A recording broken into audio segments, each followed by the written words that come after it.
celebration of the National Women's Month, we're incredibly honored to have with us today a highly esteemed and accomplished guest.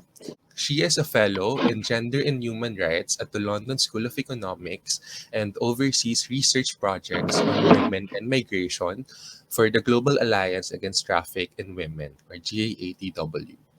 She has a PhD in Gender Studies from the University of Cambridge on a Gates Scholarship and a Master's in Gender and Development from the University of Melbourne on an Australian Leadership Award Scholarship.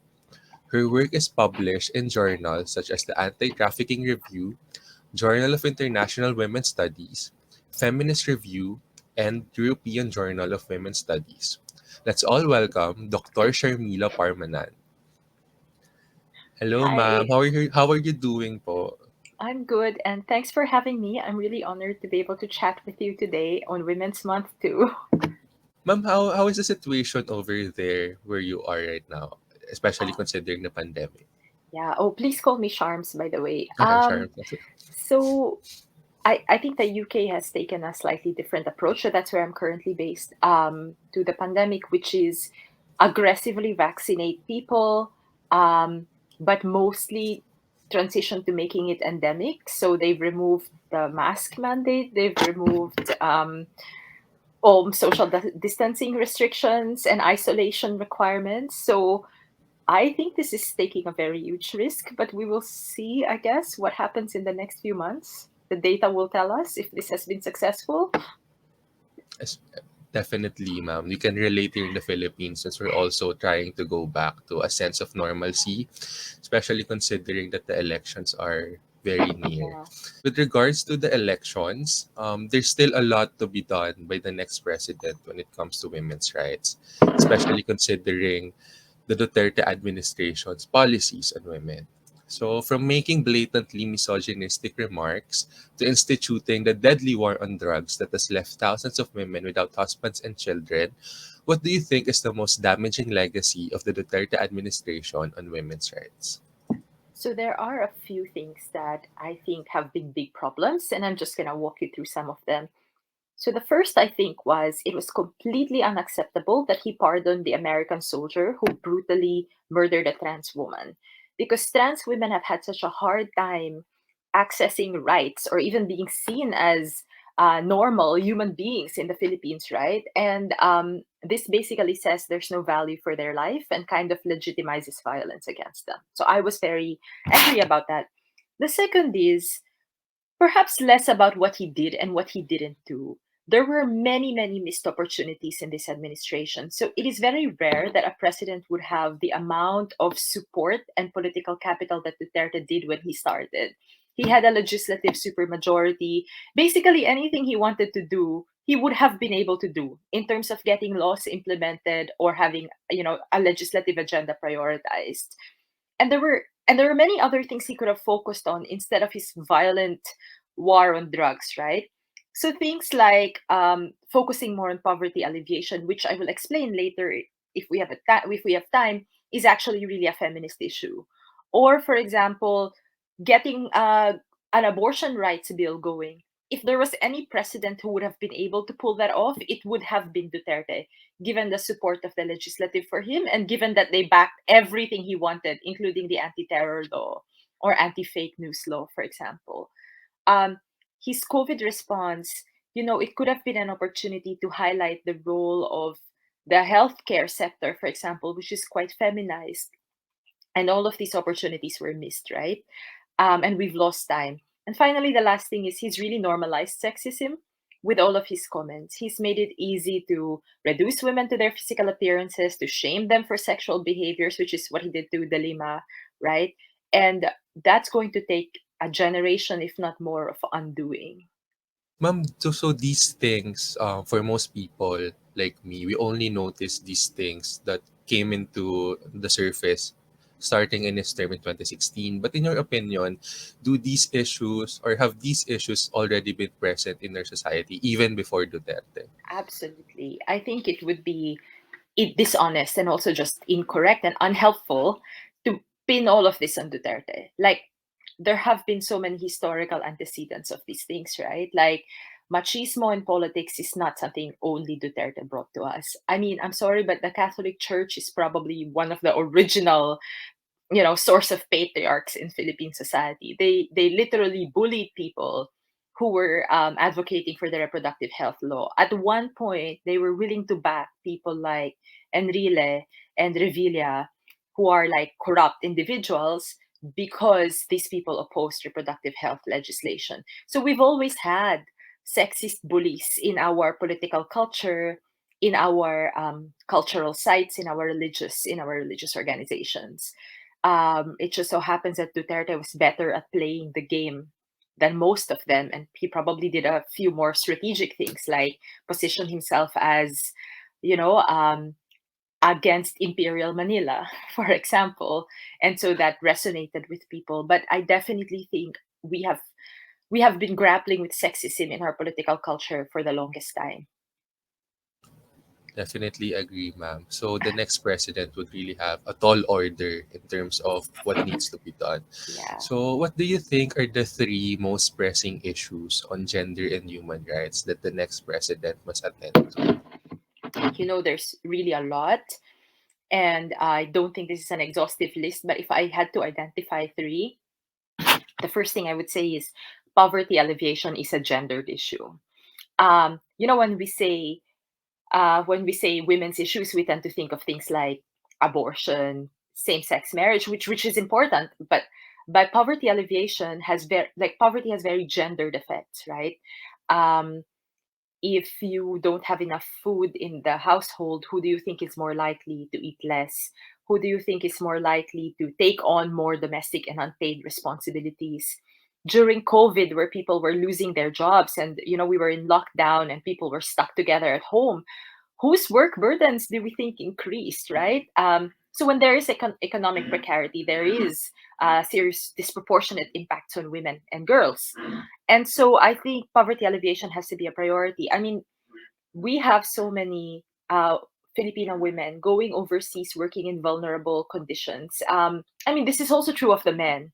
But in particular, domestic workers don't normally get protected by the same labor standards as other occupations because they're seen as working in intimate settings, right?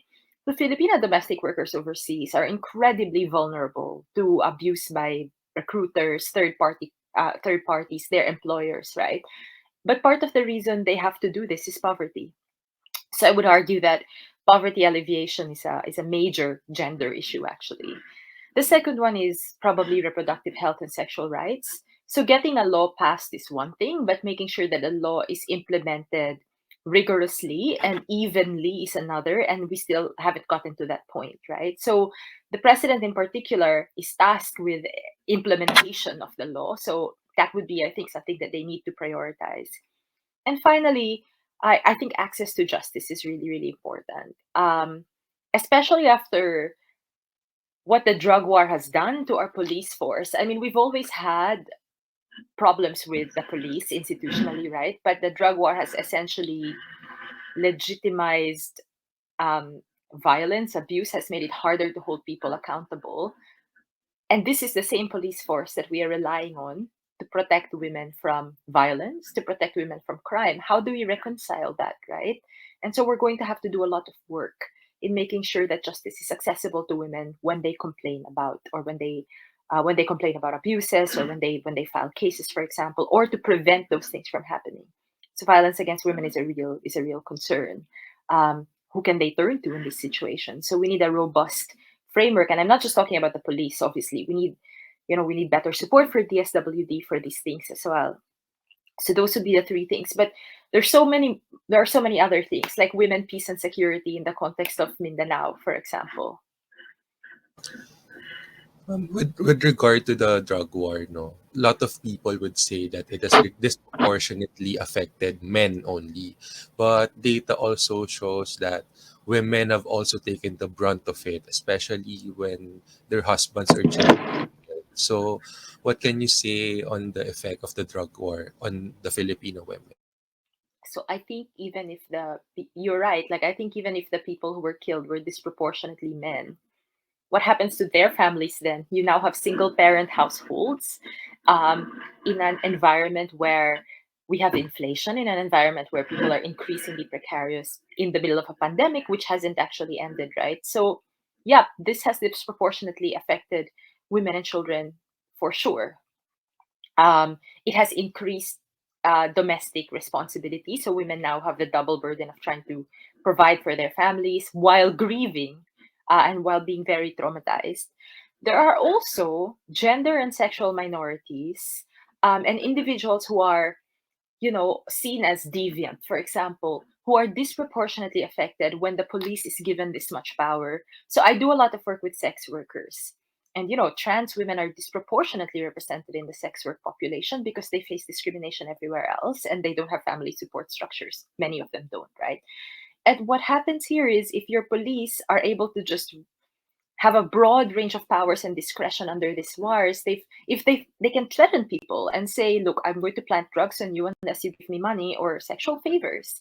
And in fact, many of these communities have been brutalized, but they're unable to speak out about it for fear of retaliation and because society doesn't consider them to be credible actors or people who deserve sympathy or compassion, right? Because we still have these deep-seated biases.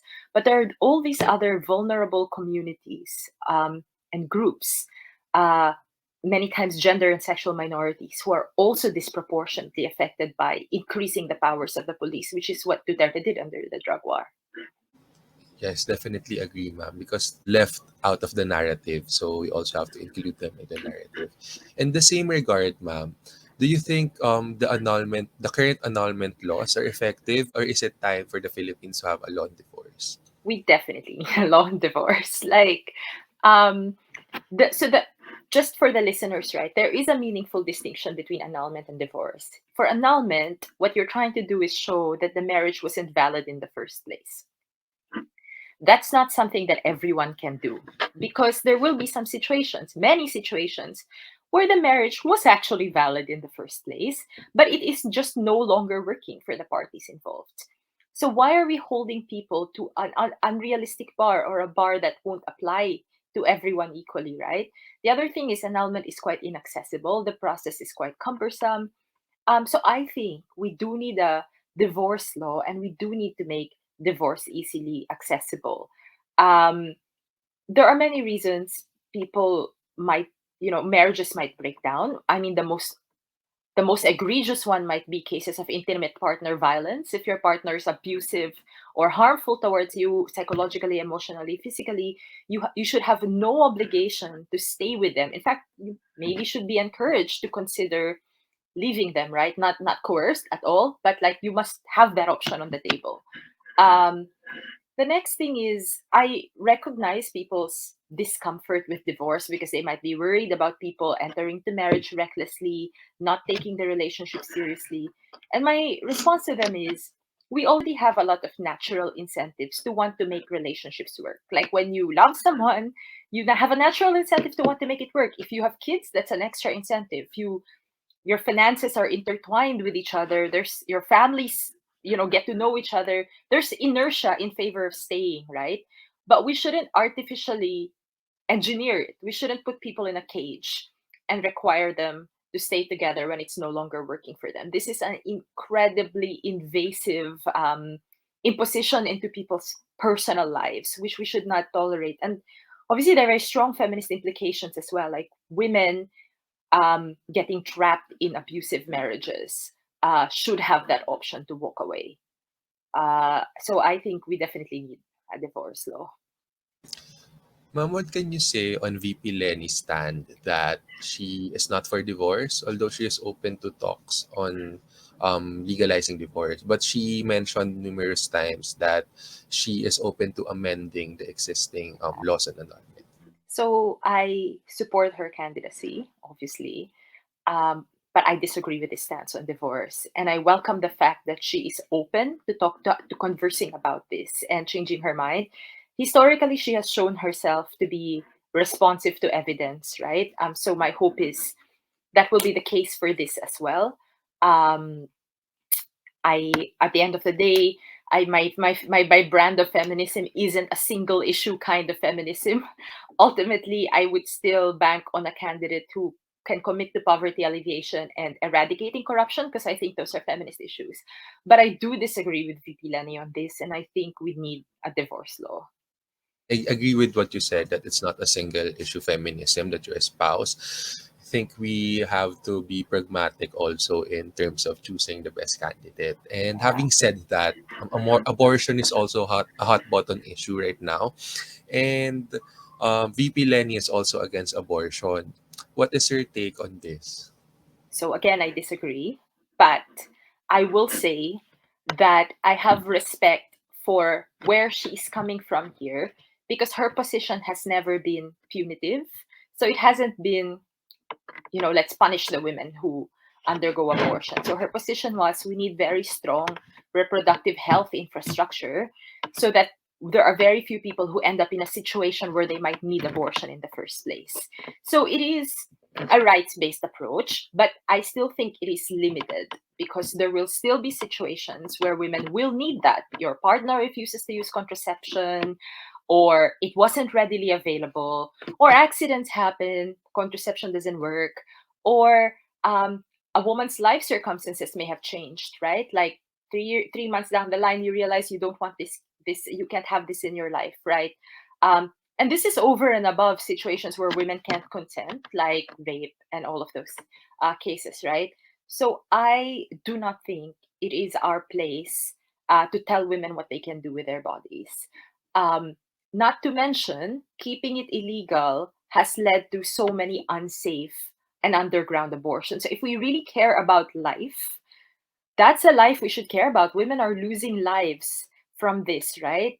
And then, some of them might not die, but they might be injured and debilitated.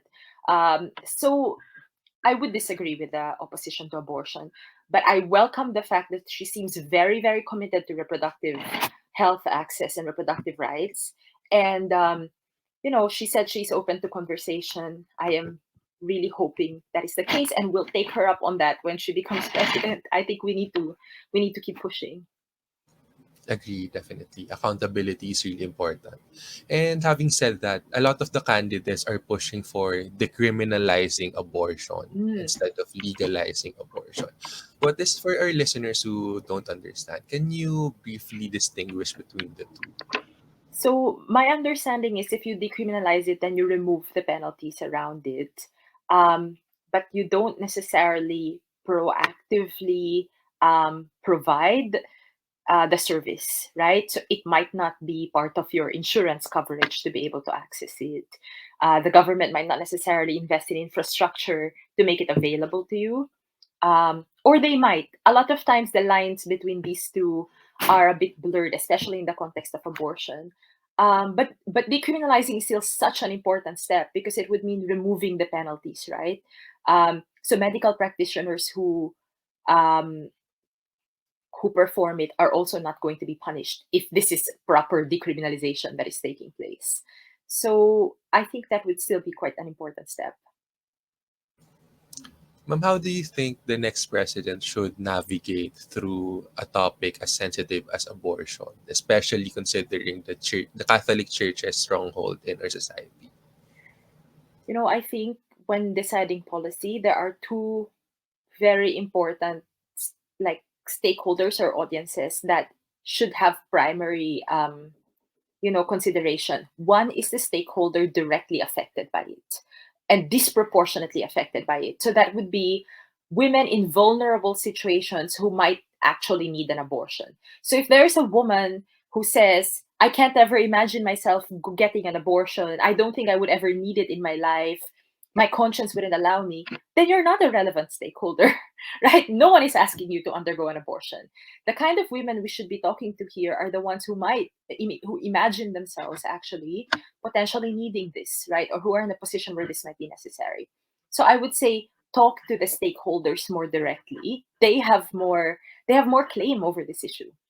The next is, talk to the experts, the people who have studied this situation, who understand what the risks involved are, who have access to the data, and who have an evidence base of how harmful this ban on abortion has been. So this would be medical professionals, this would be feminist scholars and researchers, right? maybe even criminologists if you want. The Catholic Church is free to preach against it. Like, I think they have a right to free speech, a right to their opinions, but they should not have free reign over dictating policy. Like that the game should not be rigged in their favor, that just by virtue of being the church, they get to hold the country hostage in terms of policies. So I'm all for them telling people not to undergo abortions, and people who don't want to shouldn't have to. But um, and forced abortions should obviously be criminalized. But I don't see why they should be able to make this decision for everyone. Agree, definitely. So from one hot button issue, let's move on to another, which is same-sex marriage and civil union. Most of the candidates today, most presidential candidates, do not favor same-sex marriage, but instead favor civil union. What do you think, ma'am, is the difference between the two, and why should we distinguish between the two?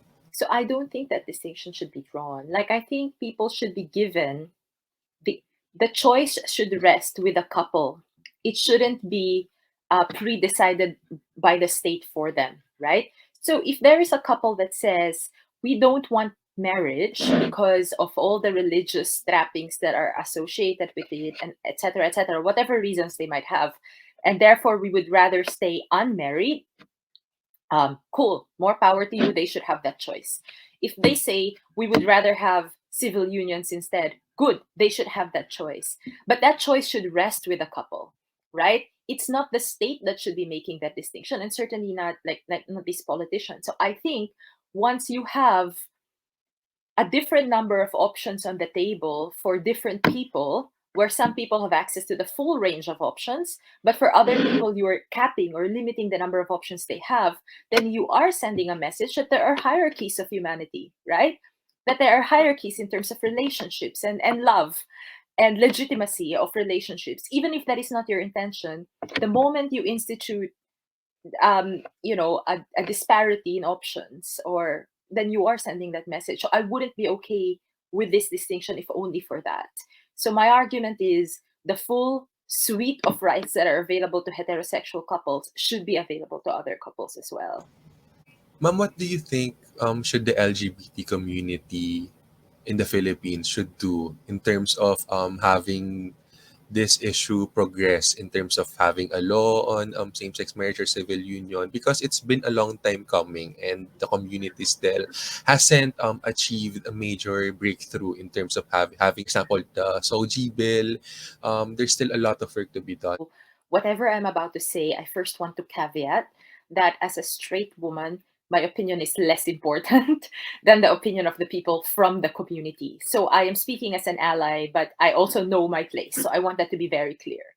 Um, I actually think they have made significant strides, because when I think of political struggles, I don't just think of them within the narrow framework of court decisions or legislative reform. Obviously, those things are important. But I think as far as the cultural work that needs to be done, they have been doing so much of this, right? And they have, I think like our generation, significantly more progressive on this issue than that of our parents. And so on that front, I would actually like genuinely commend the community and their allies. In terms of strategies, ultimately, I still think that a legislative strategy is more durable. Why is that? Well, one, the risk of a strategy that is targeting the courts is that what if the court rules against you? Then you would be in a worse position than when you started, because if you're starting with a gray area and you ask them to make a categorical ruling, that's dangerous, right? That's one. Two, for reasons it seems to lack social legitimacy. So in the same way abortion laws are now being attacked in the US because people are saying they were a result of judicial activism and therefore did not really represent the pulse of the people or whatever, it can, it can be subjected to that same risk. Obviously, having said that, there will always be backlash to recognizing LGBT rights. So this is obviously a risk that the community should decide on. To me, legislative strategy seems to be the safer path and the more durable path. It's harder to overturn. Um, And I think they are doing a good job on this front, like identifying champions, trying to generate traction and momentum. I think we have to be, charitable to all these campaigners, abortion campaigners, LGBT campaigners, because COVID kind of took over and overshadowed everything else for the last 2 years, plus Duterte's murderous drug war, right? So it would be actually nice to have the next 6 years be quite a boring administration, where it's kind of not dramatic, not one crisis after another. So that the political space is likely, I think, if we get the president we want, is likely to increase, I mean, to widen again for these kinds of advocacies. But that would be my suggestion, and to continue doing the cultural work that they're doing. Ma'am, in terms of LGBT representation in the government, so recently, vice presidential candidate Sara Duterte herself identified as part of the LGBT community, and a lot of members of the community see it as tokenism or somewhat performative to get the votes of the LGBT community. Similar to what Amy Marcos was doing during the 2019 Senate elections. She was saying na we should elect tunay na bakla sa Senado. So, what is your stand, ma'am, on candidates doing this type of things during the election? Do you think it's performative or should we honor those types of self-identification? So I think we need to hold space for multiple things here. So with Amy, I don't really know her personal circumstances, but that actually seems a bit like a bit dishonest. I'm not sure. In Sarah's case, I do think it's important to like take her at her word for this, right? If she says that her gender identity is a bit fluid, or she sometimes feels like a man and sometimes feels like a woman, and if she has actively, like directly, and she has said that she thinks she belongs to the LGBT community, we should accept that. Like, we should honor that. At the same time, there is a distinction between your LGBT identity and your politics. It doesn't follow that having an LGBT identity means you subscribe to progressive politics or social justice politics immediately. Like, I mean, there are many Republican trans individuals and Republican gays, right? Like, so we don't have to conflate the two. So my suggestion would be accept her self-identification, because it's dangerous, if we go down the path of telling people, oh no, we don't believe you when you identify in a certain way.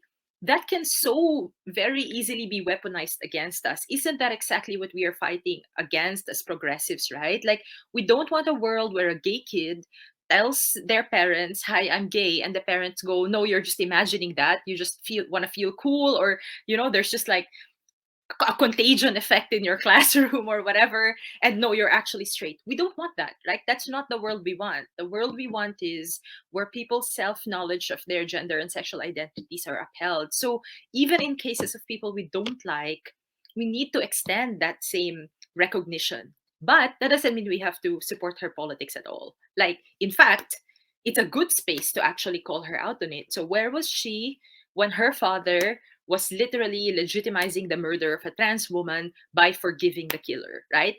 Where was she during this bloody drug war, which expanded the powers of the police force and that historically disproportionately harms gender and sexual minorities? So we can ask her all these questions, right? What has her dad's regime done for LGBTs? But we don't have to, accuse her of dishonesty in terms of her identity. Exactly. And I love that we should reinforce the point that just because you belong in a certain community doesn't mean that you're automatically an advocate for it. So, having said that, ma'am, what do you think is the differences between how Sara Duterte as a woman candidate for vice president and VP Leni as the lone woman candidate for the presidency have been received by the public, because they are two different types of how they present themselves to the public. One is more masculine and one is traditionally more feminine.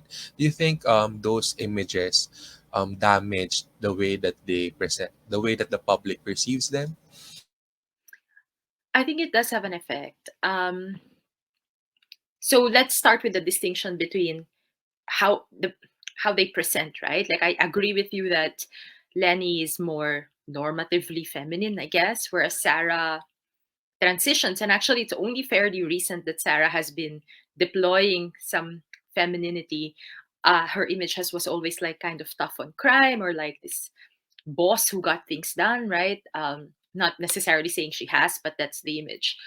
Plus the association with her father, which is, whether she likes this or not, is kind of something that we just need to acknowledge is there, right? That the image with the association with the father. Um, and I think there is that does make a difference in how they are received. But this is not happening in a vacuum, right? We have had 6 years of people repeatedly um, denigrating Leni in a systematic way, and making use of these gender tropes against her. So the allegation that she is, right, piggybacking on the fame of her husband, which is ridiculous because literally Marcos Jr. is doing this in relation to his father, right? Or the fact that this is not actually what's happening with Leni, because she is a public servant with her own strong track record of success. Um, but part of it has been mind conditioning as well, like a systematic campaign. I mean, Duterte's first few interactions with Leni have involved him aggressively complimenting her physically, right? Like objectifying her, talking about her legs. I mean, that has the effect of making women less credible, and reducing them to like physical objects and to their womanity. This is not something Sarah experienced. There was no systematic campaign to discredit Sarah or to use her gender slash sexuality against her. But there has been one for Leni, or the constant associations to Corey, for example, with Leni, because both of them had their husbands die, right? So what I'm going to say is part of it is how they present themselves, and certain behavior, certain forms of speaking and acting are coded as more credible or stronger, and or versus weaker. So there's that, but there's also that concerted campaign that was launched against Leni. Having said that, I will say that her campaign, part of the reason I'm really excited about her campaign is it is reconfiguring political possibilities. It's reconfiguring how we think about gender, and really like destabilizing a lot of these assumptions. So the centrality of love in the campaign, right? The centrality of being other centered, of caring for other people, of um, seeing empathy and kindness not as a weakness, but as unifying, I think is having a really healthy effect on our political culture. I love that. Thank you, ma'am, for Yeah. saying that. But do you think there would have been a difference if VP Lenny, for example, changed the way or she projected her image? For example, if she somehow copied a more tough or a more masculine approach, for example, like Sara Duterte, do you think it would have made more of her detractors believe in her? No, I don't think so. I don't think that option was on the table for her. One, the people like me who would support her would find that very inauthentic and kind of become suspicious, right? Two, I don't know that she would have persuaded many people on that front because they'd already been so conditioned against her. So I think the right move for her was to stay true to how she's always been, to not make major changes on that front. Um, so I don't think it would have worked. But having said that, I also think that Lenny and her campaign have been listening to feedback. So there have been some tweaks, like more subtle tweaks, though, right? Like she's a bit more assertive when she speaks now, a bit more sassy, and that's necessary. Those changes were necessary, but that doesn't have to be, seen as adopting a more masculine stance, because that's not what happened. What happened is she just became a better version of herself. Nice, nice. Ma'am, what are the improvements that you would still like to see in the upcoming months before the election in terms of how VP Lenny is campaigning for her advocacies? What do you think is the points of improvement? I mean, to be honest, I don't know that I can ask much of Lenny herself anymore at this point. Like, I can't think of a candidate who has done everything right, or most things right. Fine, I disagree with her position on divorce and abortion, right, and same-sex marriages. Putting that aside for now, but that doesn't mean putting it aside forever, because we will fight for that, right? um I think uh, it's really up to the supporters at this point. Because Leni herself has never denigrated her opponents. She's never done anything like cheap or low or dishonest, like Amy Marcos's videos. For example, she's agreed to come to most debates with credible moderators. She has come prepared and she's provided incisive, comprehensive responses to the questions. She's been engaging in good faith, no mudslinging from her end, right? So on that front, I just think she's doing all these things right. What I think the supporters can do better is we can still do a better job of leaving our comfort zones. I think we are, but a bit more, and engaging with people from a position of grace and kindness, which was Lenny's instructions, right? And even I can be guilty sometimes, as opposed to being condescending towards people or being mad at them or shaming them, because that's just not persuasive. Whether we like it or not, we need to make ourselves more persuasive. So I think more like a stronger push on that front. And then obviously election monitoring and vigilance, because um, I would like to believe that this election will be free and fair, but uh, it's always just important to be vigilant. I think it's something we should also be thinking about.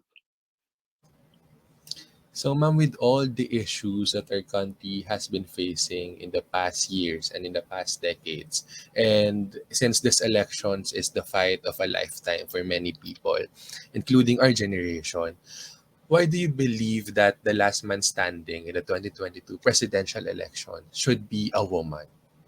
Well, first, her demonstrable record of effectiveness and success. So, as vice president, with very little resources, and in the face of deliberate attempts to discredit her and undermine her office, she's managed to get so much done. And I think the COVID pandemic response was um, formidable and very, very impressive, right? So imagine if she had access to far more resources. Imagine if she had access to the full apparatus of the state. That would like multiply these outcomes exponentially. So that's one, I think, proven record of success. Two, um, she has demonstrated a capacity to listen, which I think is very important in leaders. So, not feeling like you have the final answers all the time, because some of these problems are really complicated and you need to listen to a wide range of stakeholders before defaulting to your biases or listening to like a very small inner circle. So, she was initially with a Mar crowd, right? And now has expanded her range, and she's demonstrated that she can actually build a coalition, because these are different groups that wouldn't have unified under Mar, maybe even Noy Noy, but seem to be willing to unify under Leni. Like even her political opponents respect her, and you can see that, right? So I think that's an important trait for president. Finally, and there's so many other reasons, right? I could go on and on. Is I really think she will have a very healthy effect on the political culture. Um, so after the normalization of sexism, the presidential post is plays such an important role in norm setting, because you help define the boundaries of what's acceptable or unacceptable in terms of political discussion, debate, how people do politics. So her rejection of entitlement, the fact that she rode the angkas on the way to Cavite and refused to do counterflow is really, really important, right? Um, so these actions and these words, so that the fact that she called out her own supporters when they were bullying supporters of other candidates, and she said, we don't do that, our organizing principle is love, not hate. These are really important things, and will have a ripple effect on the political culture. So I think that's what we need. Definitely agree, ma'am. And on that note, we would like to thank you for being with us today. We definitely learned a lot. I myself have learned so many new things from you, ma'am. And I hope that these will encourage more young voters and even the old voters to really consider why Lenny should be our next president.